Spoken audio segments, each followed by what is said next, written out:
Welcome to the Real Healing Institute show. So you cannot actually embody Christ consciousness through a dysregulated body, meaning if your nervous system is all askew because you don't have safety within your system, you cannot embody Christ consciousness.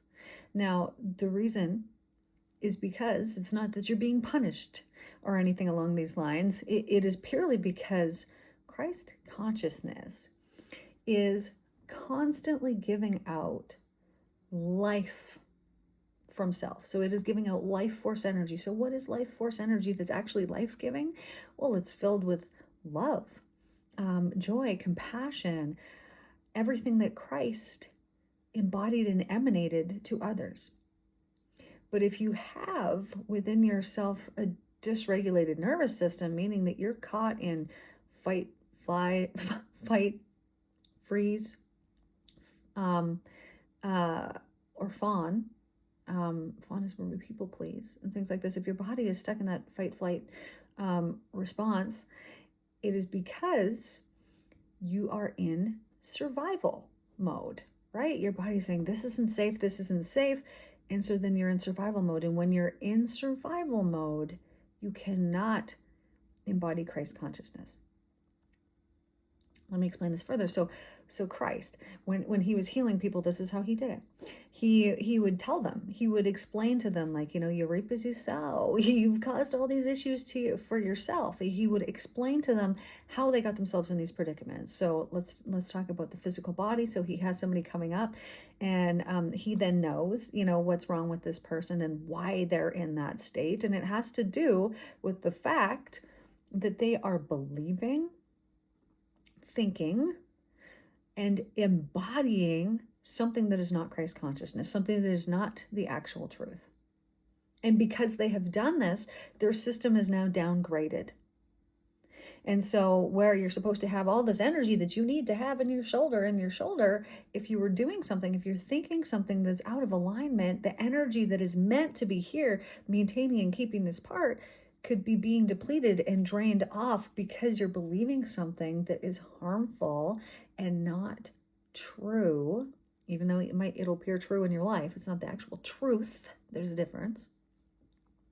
And because this energy will, get drained away when we believe things that are false, eventually it'll break down. Eventually there will be disease within it. So Christ knew this. And so when people would come up and he would see them diseased and this or that, he knew they were suffering because they didn't know the love of all that is. And they weren't putting their faith in it. They weren't putting their belief in the love. They were putting their faith and their belief in the fear, in the survival, in the I'm not going to be okay tomorrow, in the what if this terrible thing happens, in the they were putting it in this rather than, of course, everything works out for me. The divine is love. All beautiful things flow to me all the time. Wonderful things come in my life. Every opportunity that I need is presented to me at the exact right time.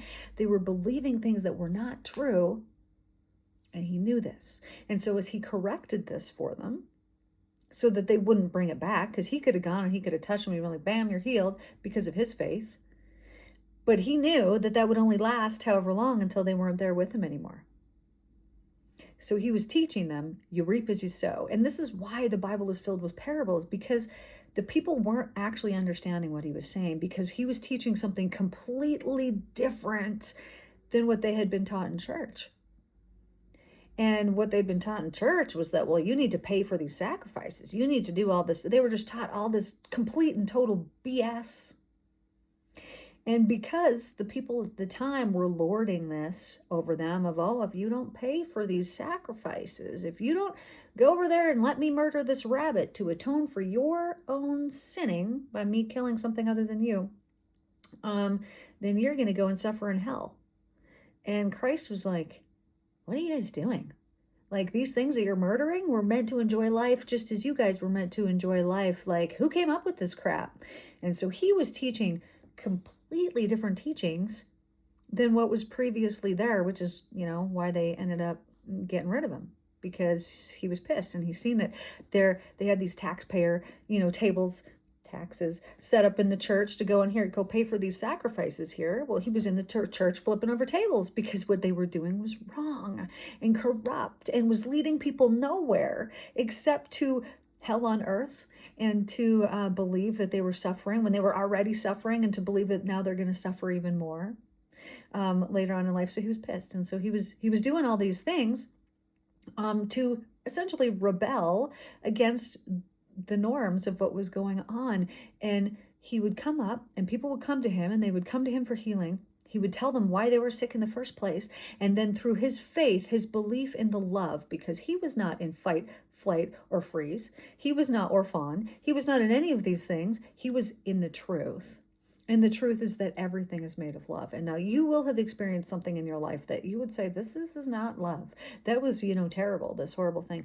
But I'm going to tell you, from every single situation that appears like it's not good, like this is a terrible thing, wonderful, beautiful love can come from it when you choose to heal this thing, and then you replace that with the love.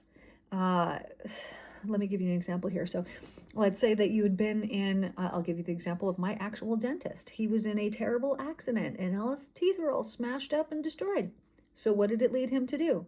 To become a dentist who fixes people's teeth who are smashed up and destroyed. And so at the time when his accident happened, we could say, oh, what a terrible tragedy, what a horrible thing. And we could put all this negative energy towards it. Or we could say, well, this thing has happened. It must serve some purpose because our universe is intelligent. And therefore, everything, if you actually look for it, contains purposefulness within it, which is a sign that the universe is intelligent. They work together, purposefulness and intelligence. And therefore, if something is happening, there is actual purposefulness behind it, behind everything, even that horrible tragedy that happened. There was purposefulness that came from it. And usually this will take people years to see, right? They will have an incident that happened and it'll be so bad. It's the worst thing that they've ever gone through. And then how many years later, they're like, oh, that's why that happened. Had that not happened, I wouldn't have met that person. I wouldn't have been in that place. And all the things line up perfectly. So we can understand, there was purpose in that too. But what happens when we don't believe that these things have purpose? Our nervous system will become dysregulated. We will be in this, oh, it's happening again. We'll have all of this stored up energy within our body that we are embodying, because it's in our body, and then we are emanating it, sending it out from ourselves. We're not like intentionally necessarily sending it out, but it just is how it works, that it gets sent out from ourselves into the energy field and the people that surround us and our environment and our situations. And so when we're dysregulated, let's say that we got this going on, oh, I'm not safe, oh, I don't ever feel safe. What's happening when you embody this is you are attracting exact like frequencies to yourself. So you're sending these out, and then you're getting more things brought back to you that is proving you're not safe, you're not this, things aren't cool, when in fact, it is only your belief that is causing this. It is only your belief that is causing this. And when you shift the belief, meaning you just need to think about it differently, because then that thing that you think about differently is going to feel different within you. And then you're going to be embodying that energy, emanating that energy, and that is what is going to be brought back to you. So when Christ was healing people, he's teaching them about this, but I'm sure he wasn't saying things like embodying and electromagnetism, because they wouldn't have had a clue what that was. So he was looking out in nature, and he was giving them examples from the nature of saying, like the trees, they don't complain about their lot in life, and therefore they don't undo the divine's perfect work that's being done within them. Yeah, their leaves are falling off, but they're not crying like, oh, my leaves are falling off, oh no, this is a tragedy. No, they just let life unfolds, and it takes care of itself. And then every year the leaves come back and they grow bigger and stronger. And there is something so powerful about allowing. And so we could look at the tree, right? And we could think, oh, how sad. Oh, it doesn't have its leaves. Oh, it doesn't have this. Or we could look at the tree and be like, oh, it's in its winter season. So it's resting right now, and it's preparing, and it's gaining all of its strength so that when the leaves begin to come in the spring, it's going to have the energy to give to those leaves and to grow even more, and maybe even produce flowers or whatever else needs to come along with it. And so when we look at our lives, do we complain? And do we think, oh no, we've lost this relationship. We've lost this job that we had. We've lost this thing. And we think, oh no, we've lost this thing. And then we get all worked up. And then our emotions get all however within us. And then we believe now we're not cared for. Now we're not safe. And we put ourselves into a state that is like hell, believing like, oh, I'm not okay here on earth. I don't feel safe. This isn't good. I don't even want to be here. And when we have those feelings within us, we emanate those feelings within us, and we get more reasons to not want to be here, and we get more of what it is that we are. So when Christ would heal people, what he was doing was making them aware of the reason why they were in their state in the first place, but then he was speaking the divine word over them, and he was illuminating their mind as to the truth of existence. So this is what I have done when working with clients who have diseases or who have extreme physical ailments or things along these lines, is I am showing them basically what we're doing is renewing the faith. And often actually people will get sick purely to renew the faith that they have, and to be like, well, you said that God is love and can heal all things and can do all things, but do you actually believe that because you're not healed and you're still suffering? Well, yes, no, I do believe that. Okay, so then what is within you that is making you maybe unworthy of that love that you believe in? Then we got to get rid of this. What belief is there that is blocking that, oh yes, these other people can heal, but that's not me? It's truly looking inward and seeing all of the blocks, all of the things that you have set up for yourself that you believe that are blocking the ability for you to just heal. And what it is whenever we don't heal is that there is a separation. There is a separation. We are no longer connected to the divine. We have separated ourselves. We're always connected. But when we separate ourselves by believing that we're unworthy or self-sabotage, all these negative things that we do to ourselves, we cut that connection because we've cut it through those beliefs. Because if we're cutting it off, then we don't actually believe that we're worthy or that we're deserving, or we don't believe maybe even in the love. We don't believe in that stuff, and it will be apparent. It will show in our life. So when he was healing people, what he was doing was speaking the divine word over them. So what is the divine word? I'll speak it for you here at the end of this. Whatever it happens to be, it's whoever tunes in here today is going to be specific to whoever tuned into this message. Because when you can be an empty vessel, when you can not have your nervous system dysregulated, when you can know the divine takes care of me. The divine always takes care of me. I've always been fine. Even when I thought, oh, this was going to end this way, or this was going to happen, or this was going to... None of these things ever happened. I was always cared for. And when this thing would end, well, then this thing over here would start. And then if this thing would end, well, then this thing over here would start. It was always a never-ending cycle of, yeah, you're right, I've always been cared for. So what is all this worrying really about? It's about something within ourselves where we're not actually trusting. We're not trusting. And because we're not trusting, well, that means there's something within ourselves that we don't trust. There's something that's going on in our life that needs to be healed. And we will be suffering as long as we are not trusting in that divine love. But as soon as we get into perfect coherence with that love, which we can do by eliminating everything that is not that from us. So if you have anyone that you're angry at, you need to resolve it. If you have anyone you hate, you need to resolve it. If there's anyone you need to forgive, you need to resolve it. If there is anything that needs to happen at all in any area of your life that there is negativity or anything like this, you need to resolve it, because that is living in your energy system. It's sitting within your body, and it is what is keeping that connection distorted. So even if you were having information that was coming through, if you don't have a clear channel, if you have any of these negative things within you, then these things, this pure information is going to come. It's going to mix with what you have within you, and then you're going to get this information on the other side, which is going to be a mix of both of these things, because it would be impossible for it not to be.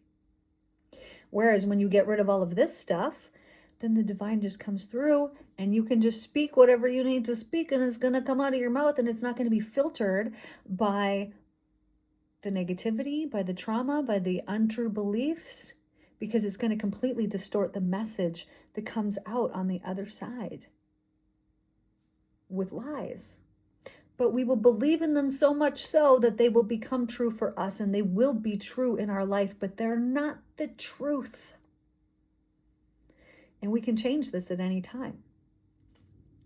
So I guess what I want to say here today is, if you don't feel safe,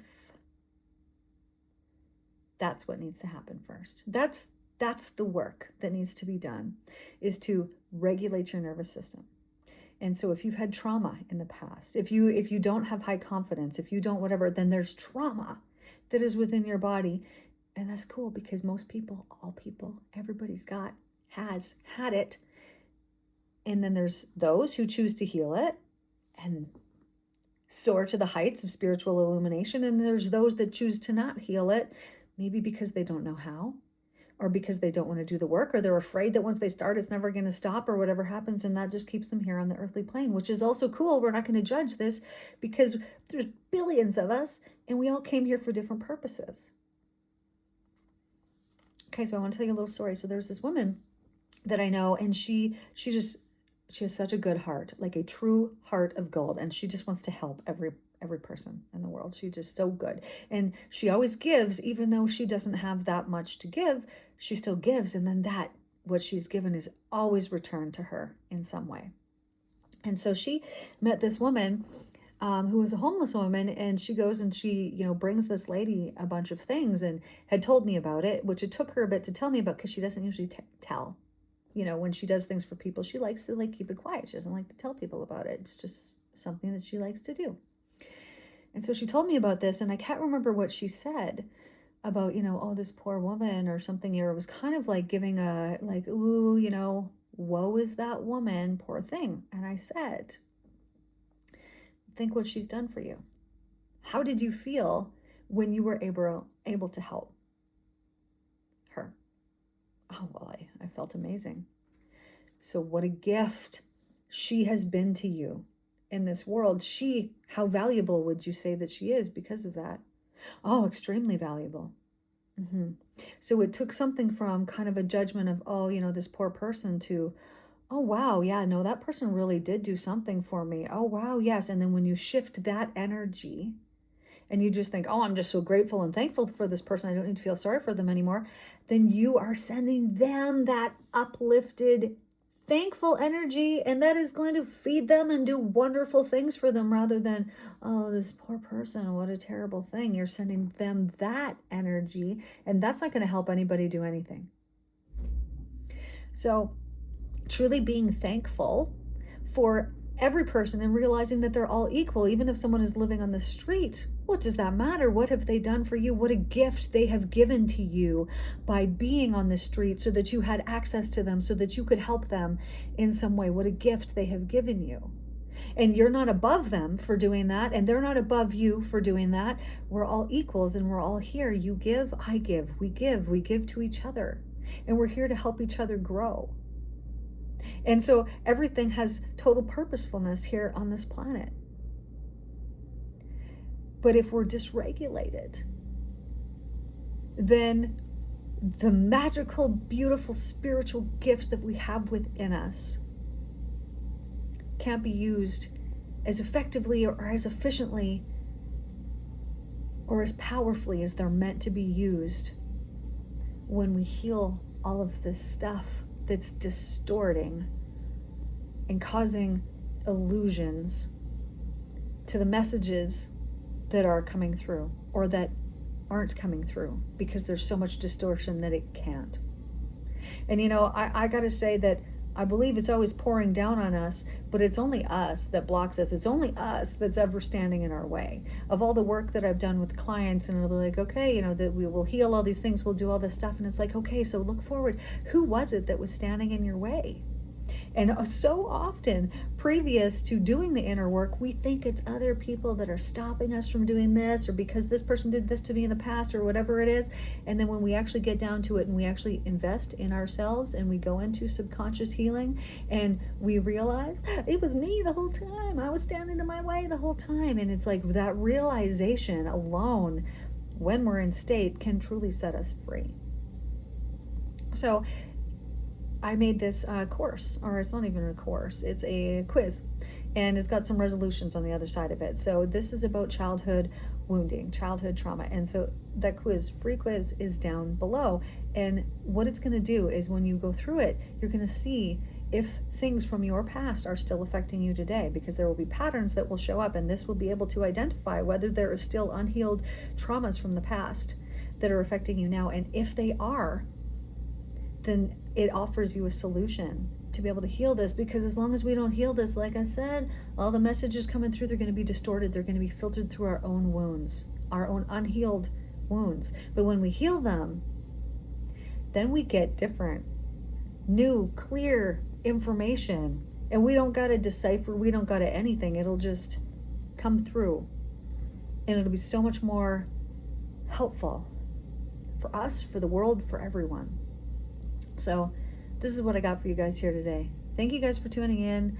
Love you guys so much. I have a spiritual circle that's twice a month. It's really great. I just finished one here this morning. It's powerful, these circles. I do a little energy tune in to each person that shows up and see what's going on in the energy. What do we need to fix? What are we doing here today? And then we'll do some corrections, and then I will channel some messages, and we will get some really powerful parables that come through that just deliver really exactly what it is that the people need to hear. I'm going to post one of those here. I'm going to post this, and then I'm going to post half of the circle. It's about 45 minutes long, but I'm going to post half of the circle that we recorded today, because I didn't record the first half, where we got a really great parable came in through, and then I was like, okay, we better record it. So anyways, I'm going to put that up online so you can see what it is if you would like to join. Anyways, I love you guys so much. Thank you guys for tuning in. Please like, share, and subscribe. Share this with a friend that you feel like it could help, or show up to the spiritual circle, because it's really fun and sweet. I love you guys, and I will see you in the next one.